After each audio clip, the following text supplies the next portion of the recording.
Hello everyone, আসসালামু আলাইকুম। Upwork marketing কোর্সের 3 নম্বর ভিডিওতে আপনাদের সবাইকে ওয়েলকাম জানাচ্ছি।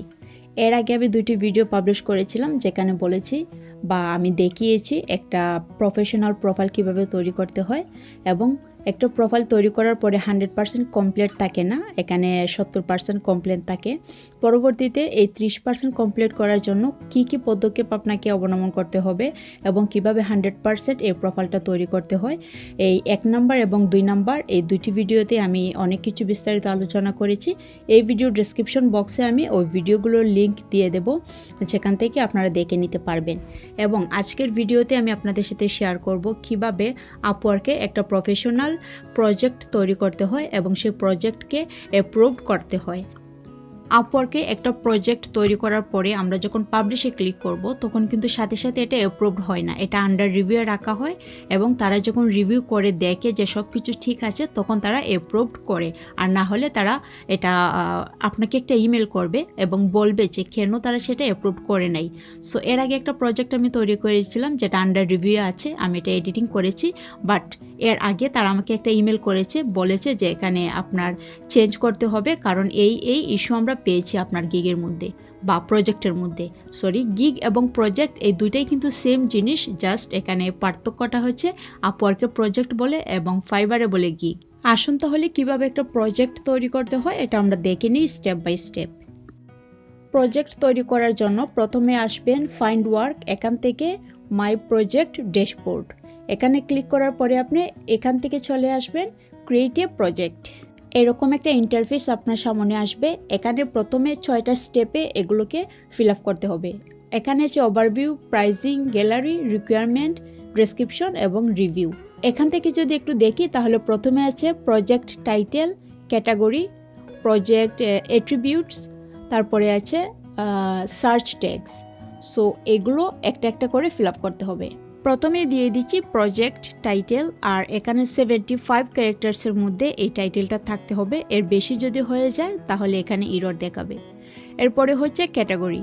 ক্যাটাগরিতে এখানে অনেকগুলো রয়েছে, তবে আপনার যে প্রজেক্ট তৈরি করতে চাচ্ছেন সেই প্রজেক্ট রিলেটেড যেটা থাকবে ওইটা আপনাকে সিলেক্ট করে দিতে হবে। তারপরে হচ্ছে সার্চ ট্যাগস, এখানে এটা অপশনাল যদিও, বাট দিলে এটা এসইওর ক্ষেত্রে অনেক বেশি ভালো কাজ করে, কারণ আপনারা জানেন কিওয়ার্ড অনেক বেশি ইম্পর্ট্যান্ট যে কোনো বিষয়ের ক্ষেত্রে। তো আমি এখান থেকে একটা কিওয়ার্ড দিয়ে দিচ্ছি, আর এখানে সর্বোচ্চ 5টা ব্যবহার করা যাবে, তো আমি এখানে 5টাই দিয়ে দেবো, আমি আগে থেকে লিখে রেখেছি। একটা ওয়ার্ড ফাইলে ঠিক এরকম আপনারা title, tag, description, category, pricing সব কিছু আগে থেকে সাজিয়ে নেবেন, তাহলে কাজ করার সময় সহজ হয়ে যাবে। দেন সেভ অ্যান্ড কন্টিনিউ।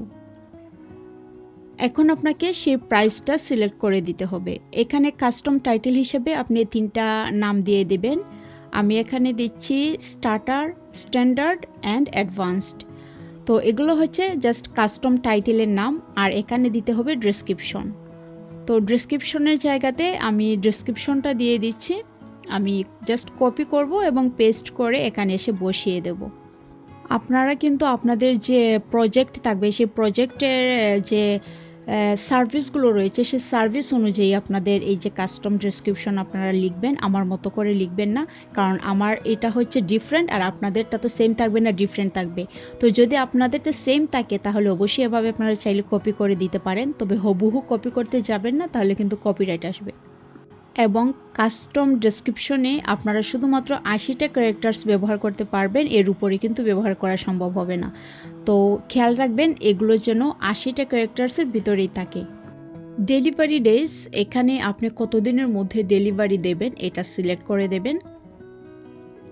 আমি 2, 3 এবং আমি অ্যাডভান্সডেও 3 দিয়ে দিচ্ছি।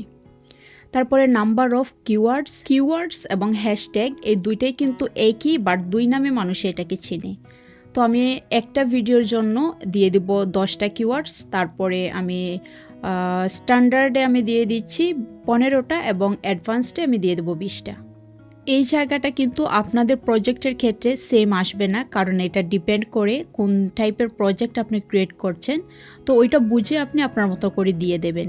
তো আমি আমার মতো করে এখানে কাস্টমাইজ করে নিচ্ছি। আমি যেটা মনে করছি যে এই সার্ভিসটার সাথে ইনক্লুড আমি রাখবো সেটাতে আমি টিকমার্ক দিয়ে দেবো, আর যেটাতে আমি রাখবো না সেটা আমি এমনিতেই এটাকে আমি স্কিপ করে যাব। এই পার্টের সর্বশেষ পর্যায়ে থাকছে প্রজেক্ট প্রাইস। এখানে আপনি এই সার্ভিসগুলোর জন্য কত ডলার করে রাখতে চান ওইটা আপনাকে এখানে বলে দিতে হবে। তো আমি আমার মতন করে দিয়ে দিচ্ছি, যেটা আমি সিলেক্ট করে রেখেছিলাম যে আমি এই সার্ভিসটার জন্য এত ডলার করে রাখবো।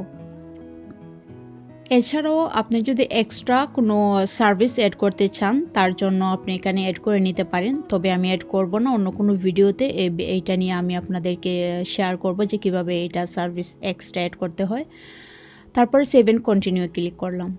আপওয়ার্কের প্রজেক্ট ইমেজের একটা সাইজ রয়েছে, এখানে আমি ব্যবহার করেছি 450x340। আপনারা এটা যদি ব্যবহার করতে চান তাহলে করতে পারেন। এছাড়াও গুগলে সার্চ করলেই আপনারা আপডেট যে তথ্যটা আছে সেটা পেয়ে যাবেন, আর সেই অনুযায়ী প্রজেক্ট ইমেজ তৈরি করে নেবেন।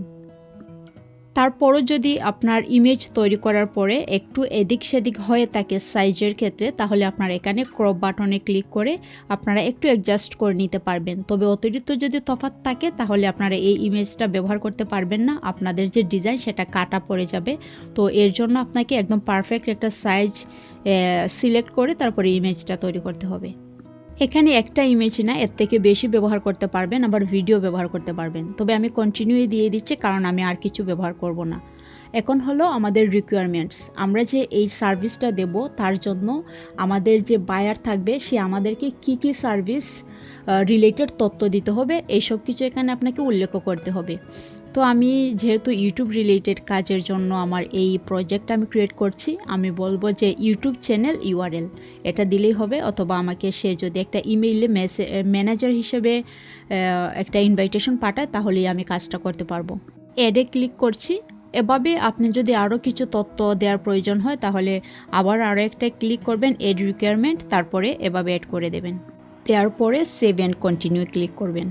এখন প্রজেক্ট ডেসক্রিপশন লিখতে হবে, আর এখানে সর্বোচ্চ আমরা 1200 ক্যারেক্টার্সের মধ্যে আমাদের এই ডেসক্রিপশনটা রাখতে হবে, এর উপরে দেয়া যাবে না। তো আমি এখানে লিখে রেখেছিলাম, জাস্ট কপি করে এনে এখানে পেস্ট করে দিচ্ছি। স্ক্রল করে নিচে আসলে দেখবেন প্রজেক্ট স্টেপস নামে একটা অপশনস রয়েছে। এখানে প্রজেক্টের যে স্টেপসগুলো রয়েছে, আমরা কি কি স্টেপসগুলো ফলো করে আমাদের এই প্রজেক্টটা কমপ্লিট করব এখানে উল্লেখ করে দিতে হয়। এটা ম্যান্ডেটরি, এটা যদি আমরা না দিই তাহলে প্রজেক্টটা নেক্সট স্টেপে আমরা যেতে পারবো না। তাই আমি অ্যাড এ স্টেপে ক্লিক করে এখান থেকে একটা অ্যাড করে নিলাম। এখন আমি স্টেপ 1 উপরে লিখে দিব এবং স্টেপ ডেসক্রিপশনে আমি লিখব যে প্রথম স্টেপে আমি কি করব। আমি প্রথম স্টেপে এই নিশ রিলেটেড কিওয়ার্ড রিসার্চ করব, যেটা হচ্ছে তাদের যে বিজনেস কিংবা চ্যানেল ক্যাটাগরি রয়েছে, বিশেষ করে ইউটিউব চ্যানেলের জন্য আমি এই প্রজেক্ট ক্রিয়েট করছি।